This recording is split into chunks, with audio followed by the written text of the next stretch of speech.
સરકારી ઉચ્ચતર માધ્યમિક શાળાઓમાં જે શિક્ષણની જાહેરાત આવી છે તે આ અંગેની છે।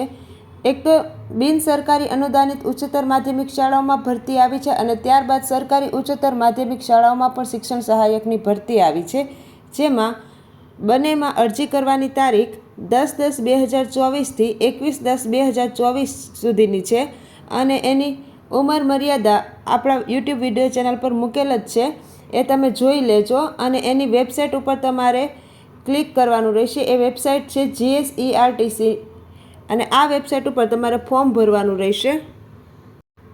ત્યારબાદ વાત કરીએ અંદાજિત ખાલી જગ્યાની, તો કે સરકારી બિન અનુદાનિત શાળામાં ગુજરાતી માધ્યમમાં 2416, અંગ્રેજી માધ્યમમાં 63 તેમજ હિન્દી માધ્યમમાં 5 જેટલી જગ્યા છે।